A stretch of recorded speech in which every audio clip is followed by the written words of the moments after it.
Micro ಫೈನಾನ್ಸ್ಗಳ ಕಿರುಕುಳ ತಡೆಗೆ ಸರ್ಕಾರ ಜಾರಿಗೆ ಮುಂದಾಗಿರುವ ಸುಗ್ರೀವಾಜ್ಞೆಗೆ ಇಂದು ರಾಜ್ಯಪಾಲರು ಅಂಕಿತ ಹಾಕುವ ಸಾಧ್ಯತೆ ಇದೆ. ಸುಗ್ರೀವಾಜ್ಞೆ ಕರಡನ್ನ ಈಗಾಗಲೇ ರಾಜ್ಯ ಸರ್ಕಾರ ರಾಜ್ಯಪಾಲರಿಗೆ ಕಳುಹಿಸಿದೆ. ರಾಜ್ಯಪಾಲರ ಅಂಕಿತದ ಬಳಿಕ ಸುಗ್ರೀವಾಜ್ಞೆ ಹೊರಬೀಳಲಿದೆ. ಮೈಕ್ರೋ ಫೈನಾನ್ಸ್ ಬಿಲ್ ವಿಚಾರಕ್ಕೆ ಸಂಬಂಧಪಟ್ಟಂತೆ ಈ ಮೊದಲು 3 ವರ್ಷ ಶಿಕ್ಷೆ ಇತ್ತು. ಇದೀಗ 10 ವರ್ಷ ಮಾಡ್ತಾ ಇದ್ದೇವೆ. ದಂಡವನ್ನು 5 ಲಕ್ಷಕ್ಕೆ ಹೆಚ್ಚಿಸಿದ್ದೇವೆ ಅಂತ ಸಚಿವ ಪರಮೇಶ್ವರ್ ಹೇಳಿದ್ದಾರೆ. ಕಾನೂನಿನ ಬಿಸಿ ತಟ್ಟಬೇಕು ಅಂತ ಹೀಗೆ ಮಾಡಿದ್ದೇವೆ ಎಂದರು ಪರಮೇಶ್ವರ್. ರಾಜ್ಯ ಬಿಜೆಪಿಯಲ್ಲಿ ತಾರಕಕ್ಕೇರಿರುವ ಬಣಬಡಿದಾಟ ದೆಹಲಿಯ ವರಿಷ್ಠರ ಅಂಗಳ ತಲುಪಿದೆ. ರೆಬೆಲ್ ಟೀಮ್ನ ರಮೇಶ್ ಜಾರಕಿಹೊಳಿ, ಕುಮಾರ್ ಬಂಗಾರಪ್ಪ, ಶ್ರೀಮಂತ್ ಪಾಟೀಲ್ ಈಗಾಗಲೇ ದೆಹಲಿಯಲ್ಲಿದ್ದಾರೆ. ಇಂದು ಯತ್ನಾಳ್ ನೇತೃತ್ವದ ಮತ್ತೊಂದು ಟೀಮ್ ದೆಹಲಿಗೆ ತೆರಳಿದೆ. ತುಮಕೂರು ಗುಬ್ಬಿ ಶಾಸಕ ಎಸ್ಆರ್ ಶ್ರೀನಿವಾಸ್ ವಿರುದ್ಧ ಎಂಎಲ್ಸಿ ರಾಜೇಂದ್ರ ಏಕವಚನದಲ್ಲಿ ವಾಗ್ದಾಳಿ ನಡೆಸಿದ್ರು. ದಲಿತರ ಮೇಲೆ ನಿನಗೆ ಕಾಳಜಿ ಇದ್ದದ್ದೇ ಹೋದಾದ್ರೆ ನಿನ್ನ ಹೆಂಡತಿಗೆ ಟಿಕೆಟ್ ಕೊಡದ್ಬಿಟ್ಟು ಎಸ್ಸಿ ಎಸ್ಟಿಗೆ ಕೊಡಬೇಕಿತ್ತು ಅಂದಿದ್ದಾರೆ. ಮಂಡಿ ನೋವಿನಿಂದ ಬಳಲ್ತಾ ಇರುವ ಸಿಎಂ ಸಿದ್ದರಾಮಯ್ಯ ವೈದ್ಯರ ಸೂಚನೆಯ ಮೇರೆಗೆ ಇವತ್ತು ಕೂಡ ವಿಶ್ರಾಂತಿ ಪಡೆಯಲಿದ್ದಾರೆ.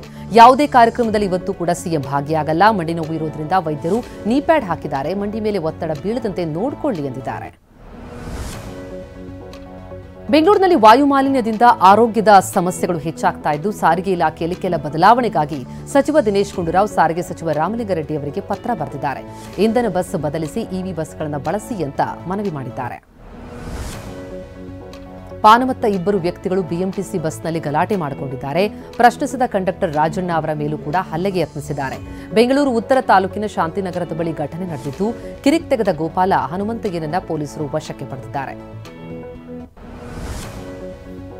ಕುಖ್ಯಾತ ಮಂಕಿ ಕ್ಯಾಪ್ ಗ್ಯಾಂಗ್ ಅನ್ನು ಬಂಧಿಸುವಲ್ಲಿ ಬೆಂಗಳೂರು ಅವಲಹಳ್ಳಿ ಪೊಲೀಸರು ಯಶಸ್ವಿಯಾಗಿದ್ದಾರೆ.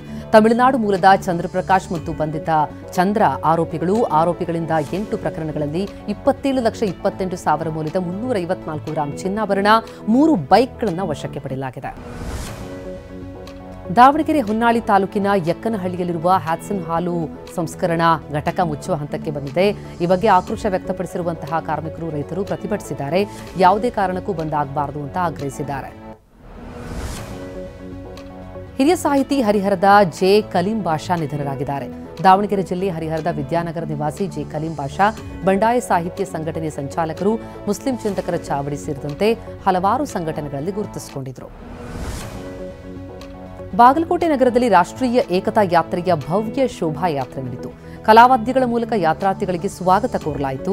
ಜನಪದ ಕಲಾ ತಂಡಗಳೊಂದಿಗೆ ಬೀಳೂರು ಗುರುಬಸವೇಶ್ವರ ದೇವಸ್ಥಾನದಿಂದ ಬಸವೇಶ್ವರ ವೃತ್ತದವರೆಗೂ ಯಾತ್ರೆ ಸಾಗಿತು. ಚುನಾವಣಾ ಹೊತ್ತಿನಲ್ಲೇ ದೆಹಲಿ ಮುಖ್ಯಮಂತ್ರಿ ಆತಿಶಿ ವಿರುದ್ಧ ಕೇಸ್ ದಾಖಲಾಗಿದೆ. ಫತೇಹ್ ಸಿಂಗ್ ಮಾರ್ಗಕ್ಕೆ ಆತಿಶಿ 10 ವಾಹನಗಳೊಂದಿಗೆ 60 ಬೆಂಬಲಿಗರೊಂದಿಗೆ ಆಗಮಿಸಿದ್ರು. ಹೀಗಾಗಿ ಚುನಾವಣಾ ನೀತಿ ಸಂಹಿತೆ ಉಲ್ಲಂಘನೆಯ ಹಿನ್ನೆಲೆ ಕೇಸ್ ದಾಖಲಿಸಿರುವುದಾಗಿ ಪೊಲೀಸರು ತಿಳಿಸಿದ್ದಾರೆ. ಆತಿಶಿ ಬೆಂಬಲಿಗನೊಬ್ಬ ಪೊಲೀಸರ ಕಪಾಳಕ್ಕೆ ಹೊಡೆದ ಹಿನ್ನೆಲೆ ಮತ್ತೊಂದು ದೂರು ದಾಖಲಾಗಿದೆ. ದೇಶದ ಗಮನ ಸೆಳೆದಿರುವ ದೆಹಲಿ ವಿಧಾನಸಭಾ ಚುನಾವಣೆಗೆ ಕ್ಷಣಗಣನೆ ಆರಂಭ ಆಗಿದೆ. ನಾಳೆ ಬೆಳಗ್ಗೆ 7 ಗಂಟೆಗೆ 70 ಕ್ಷೇತ್ರಗಳಿಗೆ ಮತದಾನ ನಡೆಯಲಿದ್ದು ಸಂಜೆ 6ಕ್ಕೆ ಅಂತ್ಯ ಆಗುತ್ತೆ. ಆಡಳಿತಾರೂಢ ಆಮ್ ಆದ್ಮಿ ಪಕ್ಷ, ಬಿಜೆಪಿ, ಕಾಂಗ್ರೆಸ್ ನಡುವೆ ಪೈಪೋಟಿ ಏರ್ಪಟ್ಟಿದೆ. ಫೆಬ್ರವರಿ 8ರಂದು ಫಲಿತಾಂಶ ಹೊರಬೀಳುತ್ತೆ. ದೆಹಲಿ ವಿಧಾನಸಭಾ ಚುನಾವಣೆಯಲ್ಲಿ 699 ಅಭ್ಯರ್ಥಿಗಳು ಕಣಕ್ಕಿಳಿದಿದ್ದಾರೆ. 70 ಕ್ಷೇತ್ರಗಳ 1,56,00,000 ಮತದಾರರು ಅಭ್ಯರ್ಥಿಗಳ ರಾಜಕೀಯ ಭವಿಷ್ಯ ನಿರ್ಧರಿಸುತ್ತಾರೆ. 83,76,000 ಪುರುಷ ಮತದಾರರು, 72,36,000 ಮಹಿಳಾ ಮತದಾರರು, 1,267 ಲೈಂಗಿಕ ಅಲ್ಪಸಂಖ್ಯಾತ ಮತದಾರರಿದ್ದಾರೆ.